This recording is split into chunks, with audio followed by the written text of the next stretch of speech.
With me today is Ravi Pandit, co-founder, chairman and group CEO of KPIT, a very large software company based in India, but I guess you have operations throughout the entire world. Yes. So welcome today. Let us, in the beginning, have a look at the cultural differences, how people adapt new technologies in India or in Europe. I think this is a question you probably face very often. So as a typical Indian company working in the area of IT, I would think that almost 80% of the work that we do is outside of India. Mm-hmm. If you were to look at KPIT, almost 50-55% is done in the US, and then we have 25% is done here in Europe, and 10-15% is done in Japan.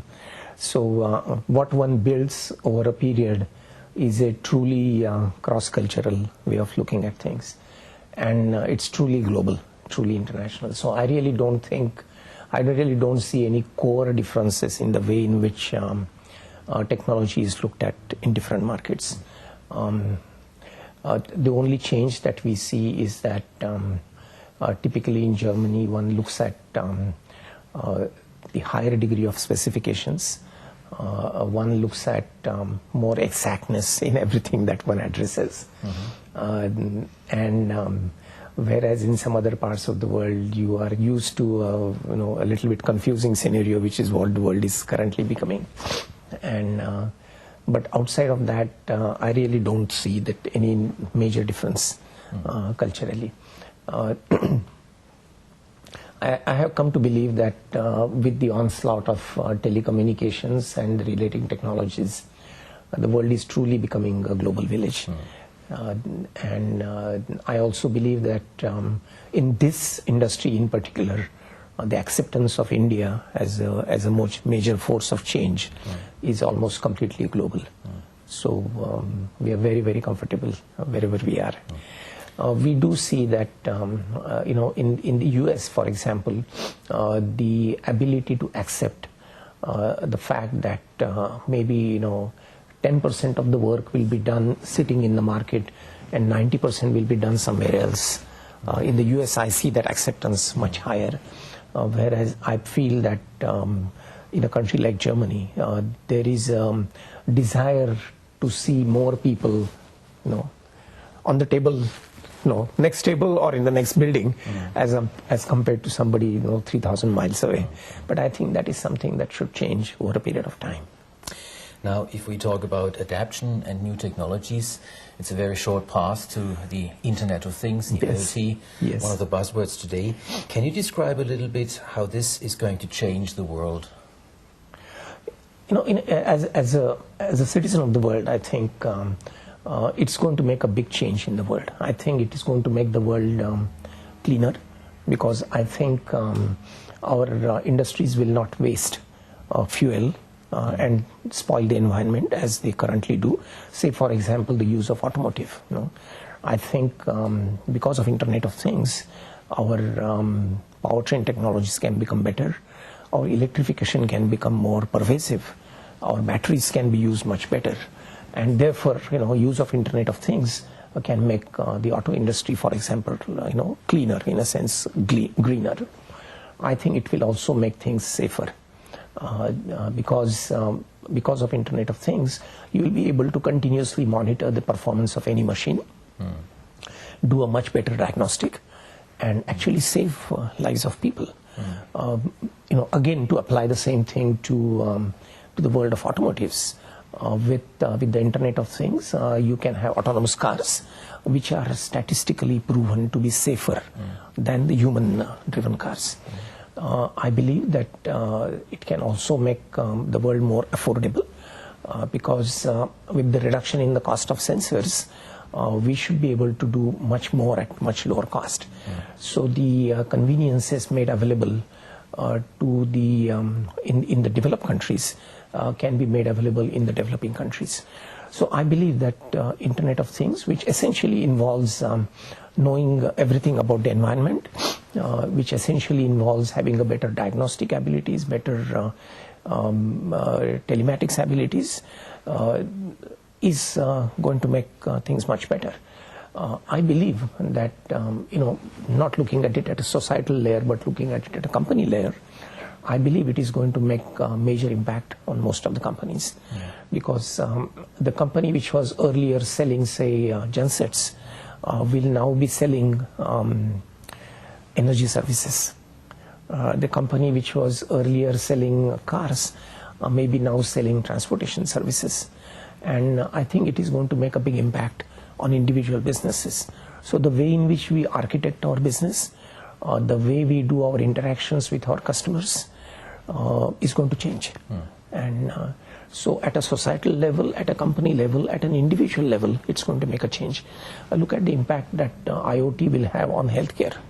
If I can wear a smartwatch which tells me my blood glucose level, which tells me my blood pressure, and it gives an alert to the physician who takes care of me, I think my health can be much better. So whether we are looking at an individual human level or whether we are looking at it at the level of a company or at the level of a society, I think it's a good thing that is happening. I'm very, very excited about how things will happen. So you have just been addressing the positive aspects from a user's perspective, yes, from the society's perspective, and I in fact believe that it's going to be a major change if so many devices will communicate with each other. We don't have an idea today what devices this could be in the future. Yes.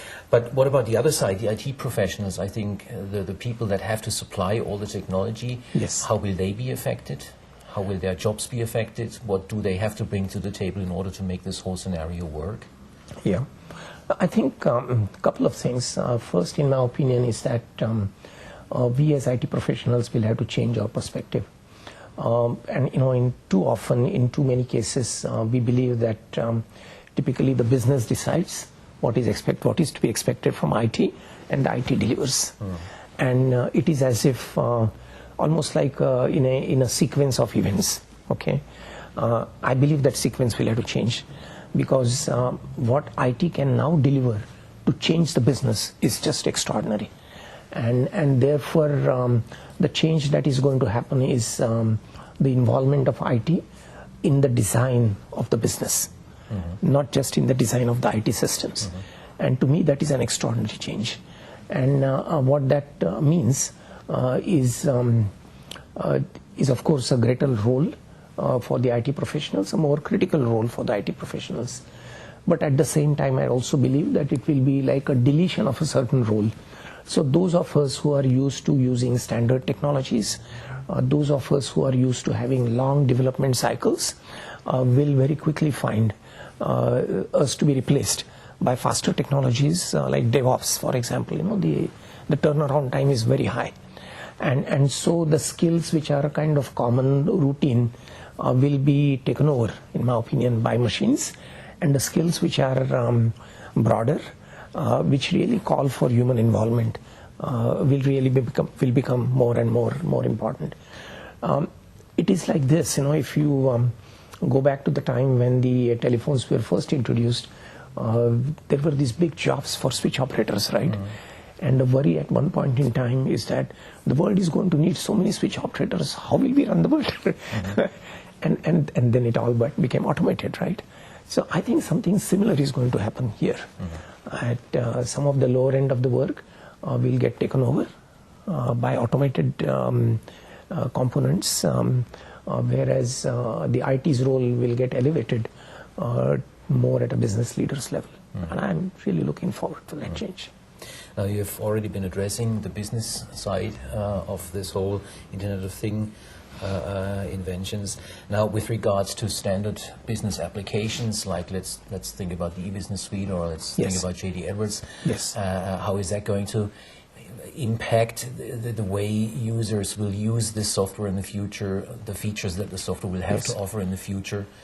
What do you think is going to happen? I believe that companies like Oracle have been extremely sensitive to the changing needs of the business. So the applications of Oracle which are available on cloud are actually a gateway for that. Or if you were to look at Fusion middleware, the kind of ability that it gives you to connect with a lot of open source software is really a way of way forward. So I believe that At one end, there is obviously going to be a need for basic ERP systems like JD Edwards or the EBS, and that will continue to account for the transactions in any business. It is being and it will be modified to accept technologies like mobile technologies or social technologies or analytics. And we will see that bundled more and more in richer suites coming from companies like Oracle. And we would also see the Oracle opening its doors to external connectivity, so that we will be able to pick up any software that we want to use and use the middleware as a connecting layer, so to say, to give it a much better external face. So those who understand ERPs well and those who understand the onslaught of the changes will be able to help the businesses even better than what they are doing today. So it looks like a very interesting future we are walking to. A little bit uncertain right now, but maybe very interesting, or I'm sure it's very interesting. Thank you very much for this very, very nice interview, Ravi. Thank you. Thank you very much. I really appreciate the conversation with you, and I'm as excited as you are about the shape of things to come. Thank you very much. Thank you.